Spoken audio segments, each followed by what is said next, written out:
Aku pulang dari rumah Pak Rawi dengan kepala penuh pertanyaan dan rasa bersalah.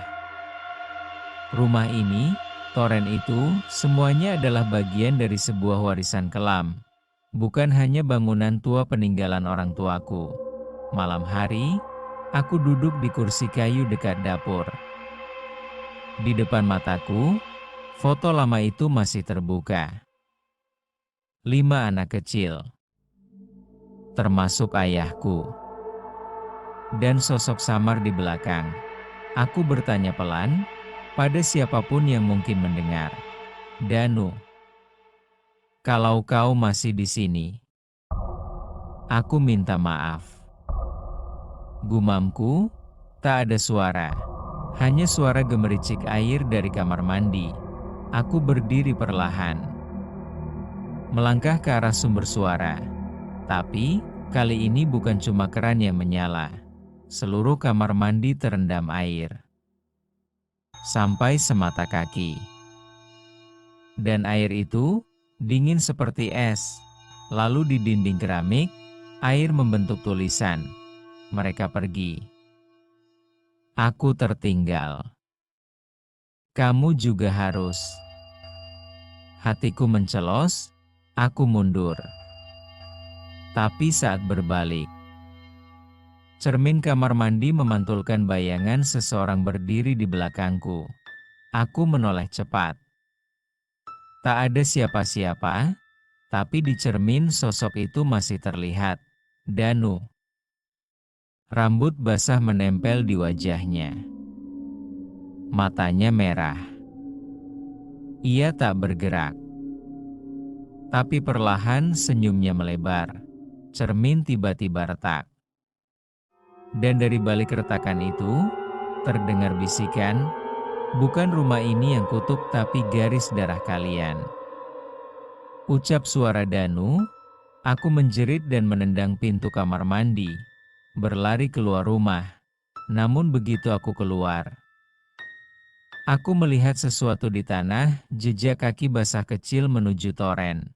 Dan lebih mengejutkan lagi, toren air itu kini terbuka lebar. Tangga tua bersandar di sisinya.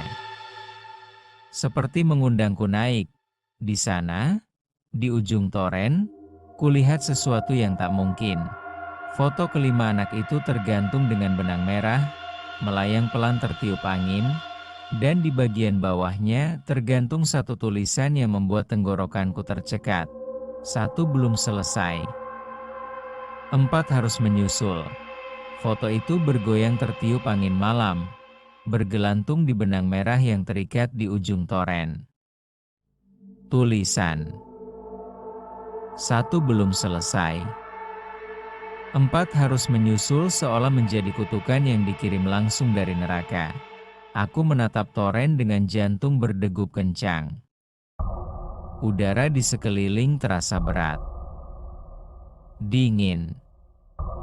Seolah malam ini bukan malam biasa, tapi peralihan antara dunia yang hidup dan dunia yang menunggu pembalasan.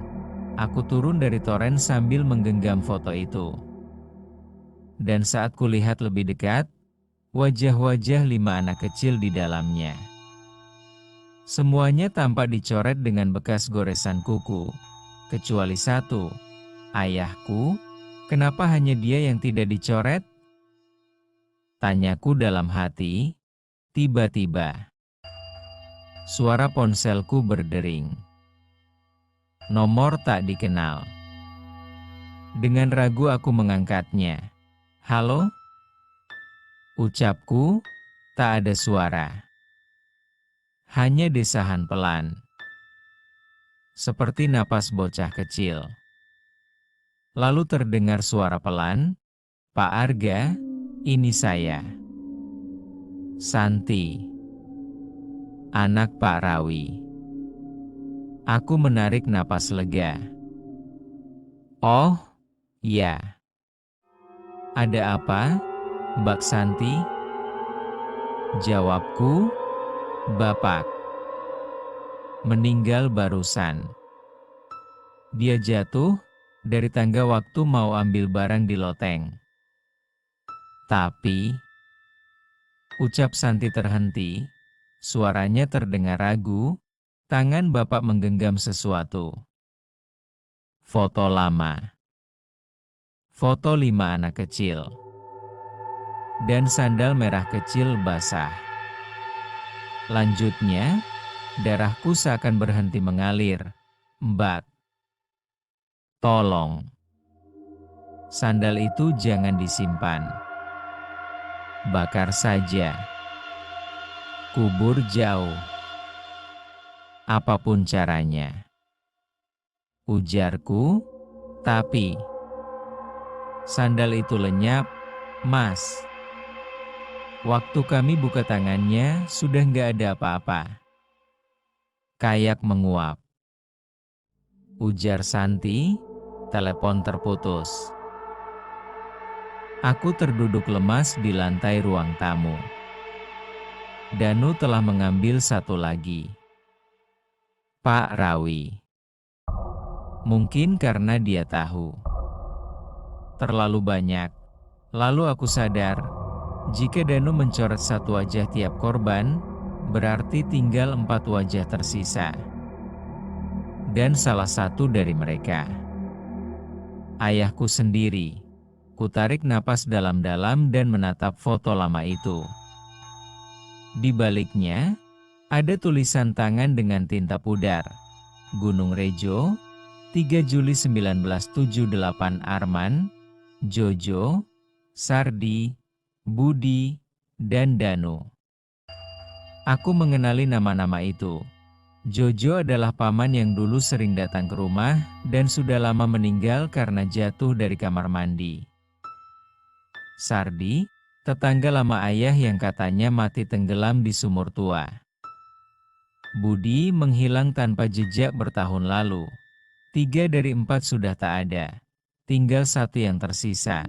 Ayahku, dan sekarang aku, sebagai darah daging terakhir sedang mewarisi dosa mereka.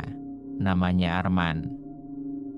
Lelaki yang selama hidupnya tak banyak bicara, keras kepala, dan jarang sekali menunjukkan emosi.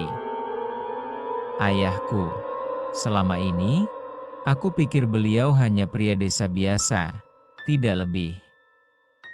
Tapi setelah semua ini, aku mulai mengerti, ayah bukan pendiam. Dia menyimpan sesuatu. Aku menggeledah gudang belakang rumah, tempat ayah biasa menyimpan barang-barang lamanya. Di sana, di dalam peti besi yang berkarat, aku menemukan sebuah buku catatan kecil bersampul kulit. Catatan harian. Milik ayah, tulisannya rapi. Halaman pertama biasa saja. Tapi ketika kubuka ke bagian tengah, aku membeku. 8 Juli 1978, hari ini aku tidak bisa tidur. Danu belum juga pulang. Semua orang mencarinya.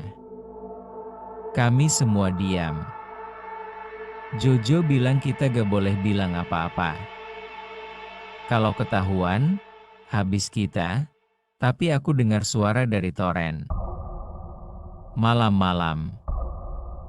Seperti Danu. Manggil namaku, aku takut.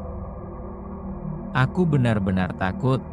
15 Juli 1978, aku mimpi Danu. Dia duduk di kamar mandi. Matanya bolong. Dia bilang, main lagi yuk.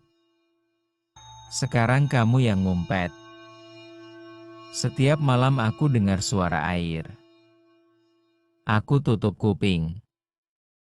Tapi tetap terdengar. 21 Juli 1978, aku mau pergi dari sini. Tapi setiap kali mau kabur, ada sandal merah di depan pintu.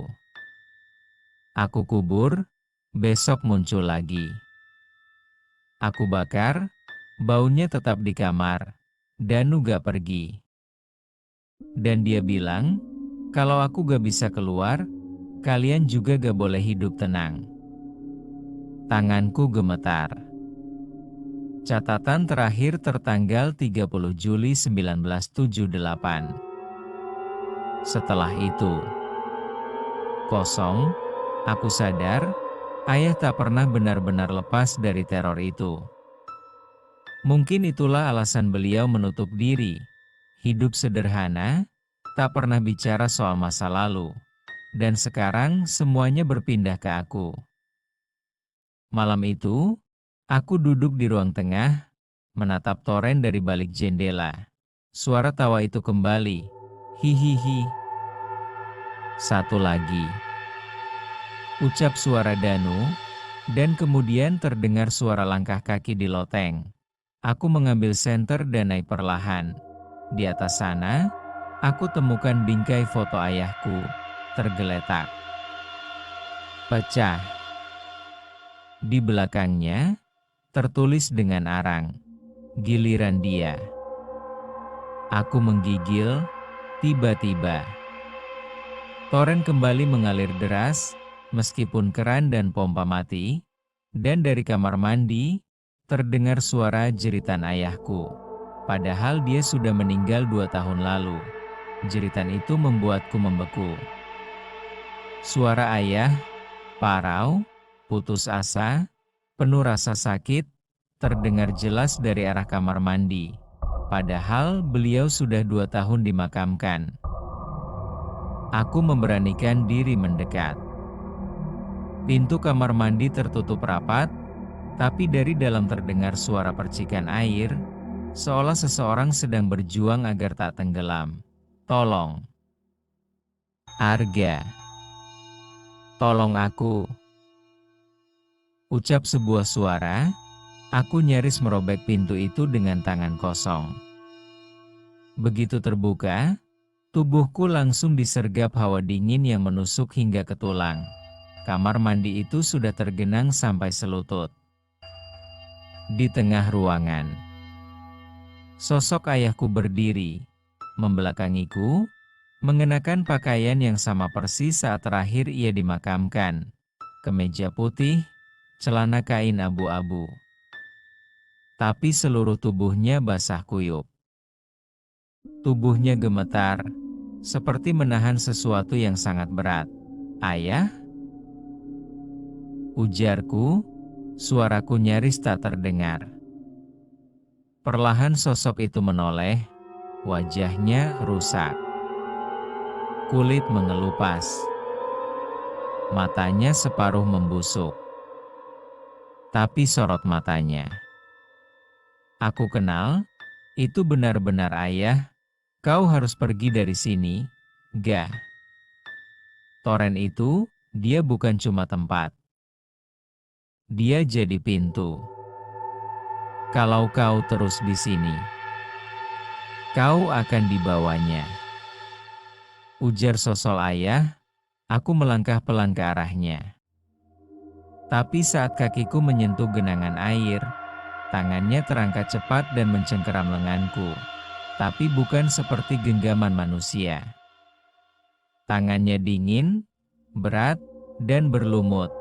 Air di sekelilingku tiba-tiba mendidih dengan suara lirih. Dan di balik permukaan, muncul wajah Danu, tersenyum di dalam air. Kita semua di sini sekarang. Tinggal kamu. Ujar sosok Danu, aku menjerit dan menarik tanganku sekuat tenaga. Tubuh ayah memudar, seperti kabut yang tertiup angin. Namun sebelum menghilang, ia berbisik lirih, naiklah ke toren. Akhiri semua. Buka segelnya. Ujar suara ayah, lalu. Sunyi, air surut dengan sendirinya, dan di lantai kamar mandi. Tersisa satu benda, kunci besi tua, berkarat, dengan liontin kecil berbentuk toren air tergantung di ujungnya. Kunci itu dingin dan berat di tanganku. Bentuknya aneh, panjang, kuno, dan di ujungnya tergantung liontin kecil berbentuk toren air. Aku yakin Ini bukan kunci biasa. Ini kunci yang dibicarakan ayah. Segel? Segel untuk apa? Tanyaku. Malam itu aku naik ke toren. Sekali lagi. Kali ini, bukan untuk mengintip tapi untuk mengakhiri. Langit mendung. Angin menderu kencang, seperti berusaha menahanku. Tapi aku tak peduli. Aku harus tahu, apa yang sebenarnya tersembunyi di dalam toren ini selama puluhan tahun. Dengan kunci di tangan, aku membuka tutup besi tua di atas toren. Aroma busuk langsung menyembur, menusuk hingga ke dada. Tapi kali ini, aku tidak mundur. Aku menyorotkan senter ke dalam. Di dasar toren, airnya berputar pelan. Tapi aku melihat sesuatu. Sebuah kotak besi tua, berkarat, terkunci dengan lubang gembok yang persis dengan bentuk kunci di tanganku. Dengan tangan gemetar, aku menuruni tangga kecil ke sisi dalam toren. Airnya dingin, nyaris membekukan kaki. Suara-suara mulai terdengar dari sekelilingku. Main yuk. Aku belum selesai. Sembunyi di sini gelap. Sepi. Mereka bohong. Mereka tinggalkan aku. Aku menutup telinga. Tapi suara-suara itu bukan dari luar. Mereka. Dari dalam air, aku memasukkan kunci ke lubang gembok. Dan saat kuncinya berputar, air toren langsung bergejolak. Seperti pusaran terbuka dari bawah, tiba-tiba sesosok kecil muncul dari dalam pusaran itu. Danu. Tapi kali ini bukan sebagai makhluk mengerikan. Wajahnya bersih. Mata polos. Tubuhnya menggigil kedinginan. Kenapa kalian tinggalin aku? Aku cuma mau main. Aku sendirian di sini. Ucap sosok Danu. Suaranya lirih, seperti anak yang tak tahu apa salahnya. Aku menatapnya, dan untuk pertama kalinya, aku tidak takut. Aku berjongkok, mengulurkan tangan. Maaf, Danu, maaf atas semuanya. Mereka salah. Tapi dendammu sudah cukup. Sudah waktunya kamu pulang. Ia menatapku lama, lalu perlahan, ia memelukku. Tubuhnya dingin, tapi terasa ringan. Air toren tenang kembali. Suara-suara berhenti, dan kotak besi itu terbuka sendiri. Di dalamnya hanya ada satu benda. Sandal merah kecil. Garing. Bersih. Baru, pelukan Danu terasa aneh, bukan hangat, bukan dingin. Tapi kosong. Seperti pelukan dari seseorang yang sudah terlalu lama sendiri. Ketika dia melepas pelukan itu, tubuhnya mulai memudar perlahan. Air toren berubah menjadi bening. Tak lagi berbau busuk. Tak lagi bergejolak. Ia menatapku dengan senyum terakhir, sebelum tubuhnya lenyap menjadi butiran cahaya. Dan kemudian, sunyi, tak ada suara tawa. Tak ada bisikan. Tak ada jejak kaki basah di rumah. Aku turun perlahan dari toren sambil membawa kotak besi kecil dan sandal merah yang kini bersih seperti baru. Rasanya seperti membawa sisa jiwa yang akhirnya bisa damai. Malam itu, aku membakar sandal itu di belakang rumah. Di bawah pohon mangga tua. Api berkobar sebentar, lalu redup. Tapi sebelum padam, aku mendengar suara kecil. Tawa ringan, damai, bukan seram, bukan jahat, seperti seorang anak yang akhirnya dijemput pulang. Hari-hari setelah itu menjadi tenang. Rumah ini seperti hidup kembali. Air dari toren mengalir normal, jernih. Tidak ada lagi pintu yang membuka sendiri. Tidak ada lagi tulisan di cermin. Tidak ada suara air jam 2 pagi. Tapi, sesuatu dalam diriku berubah. Beberapa malam, aku bermimpi berdiri di tepi toren, melihat Danu duduk di tepi, melambai sambil tersenyum. Ia tidak marah, tidak menakutkan. Ia hanya ingin dikenang. Dan yang paling mengejutkan, beberapa warga desa mulai berkata, "Kok toren rumahmu sekarang adem, ya? Dulu kalau lewat sana merinding." Atau, "Anakku kemarin mimpi main sama anak kecil, katanya namanya Danu. Tapi ramah banget, gak serem." Aku hanya bisa tersenyum kecil setiap mendengarnya. Toren itu memang pernah menjadi pintu kegelapan. Tapi malam saat pelukan itu terjadi, mungkin jadi satu-satunya malam Danu tak lagi merasa sendiri. Sudah 2 bulan sejak malam itu. Rumah warisan ini kini benar-benar terasa seperti rumah. Tak ada lagi malam-malam mencekam, tak ada air keruh, tak ada bisikan, tawa, atau langkah kaki basah. Namun toren itu tetap berdiri. Diam. Tinggi. Seolah menjadi saksi seluruh kengerian yang pernah terjadi. Aku sempat berpikir untuk membongkarnya, mengganti dengan yang baru. Tapi setiap kali aku melihatnya, aku merasa ada yang berjaga di sana. Bukan lagi arwah penasaran, tapi seorang anak yang akhirnya damai. Suatu sore, aku duduk di belakang rumah, menatap toren sambil menyeruput kopi. Seekor kucing liar tiba-tiba meloncat ke atap gudang, lalu duduk di bawah toren.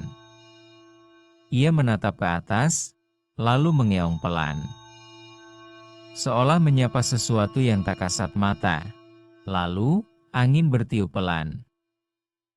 Daun-daun bergoyang, dan aku melihat sesuatu, sandal merah kecil, terletak rapi di samping toren.